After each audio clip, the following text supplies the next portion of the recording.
हे बघा आपली चवळीची भाजी आता शिजून तयार आहे। हे बघा आज आपण चवळीची भाजी बनवणार आहोत। जास्त रस्सा भाजी नाही, थोडासाच रस्सा ठेवणार आहे। आणि ही चवळी मी सकाळी भिजत घातली आहे, रात्री घालायला विसरली होती म्हणून गरम पाण्यात घालायची। रात्री घालायला विसरलं तरी सकाळी गरम पाण्यात घालायची, 2 तासात चांगली भिजते। अशी बघा फुगली आहे छान। आता हिला आपण कुकरला लावू। हे बघा मी कुकर मध्ये चवळी टाकली आता शिजायला। याच्यामध्ये आपण पाणी टाकून घेऊ। पाणी टाकलं याच्यामध्ये थोडंसं आपण असं टाकायचं, नंतर आपण टाकणार आहे फोडणीला आणि थोडीशी हळद टाकून घेऊ। कुकरला झाकण लावून याच्या 2 शिट्ट्या घेऊ आपण। चवळी लगेच शिजते तर आपण कुकर झाकण लावू आणि 2 शिट्ट्या करून घेऊ याच्यात। हे बघा आपण आता आपली चवळी शिजली का बघूया कुकर खोलून। हे बघा चवळी शिजली चांगली आपली।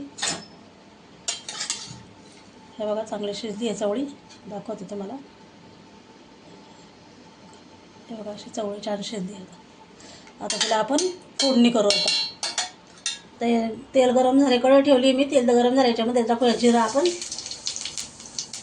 थोडीशी मोहरी,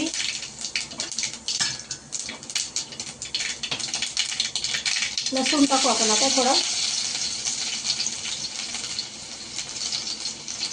कढीपत्ता। आता आपण याच्यामध्ये कांदा टाकून घेऊ। मी 2 कांदे कट करून घेतलेत, हे 2 कांदे कट करून घेतले ते टाकू आता आपण।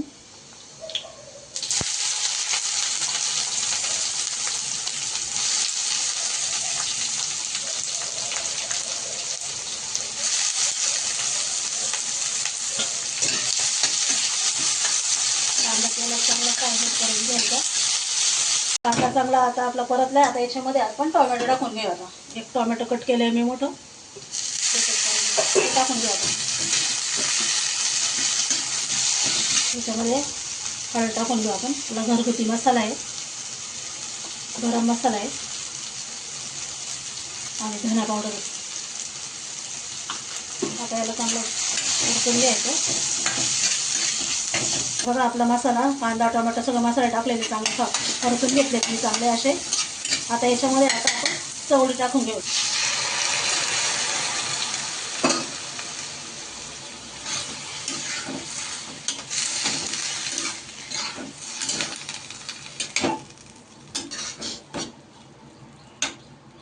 याच्यात थोडासा शेंगदाण्याचा कूट टाकून घ्यायचा, जास्त नाही टाकायचा, थोडा टाकायचा, म्हणजे घट्ट होती आपली भाजी। चांगले असे हलवून घ्यायचे चांगले, त्याला शेंगदाणे वगैरे मिक्स झाले पाहिजे। हे बघा आपली चवळीची भाजी छान झाली आता। हे बघा छानशी परतून झाली चांगली। आता याच्यामध्ये आपण कोथिंबीर टाकून कोथिंबीर टाकून घेऊ।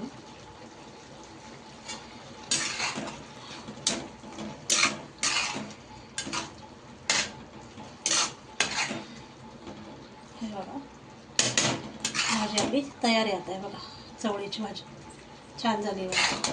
हे बघा आपली चवळीची भाजी आता शिजून तयार आहे। तुम्ही पण अशी चवळीची भाजी करून बघा। व्हिडिओ आवडला असेल लाईक शेअर सबस्क्राईब करायला विसरू नका।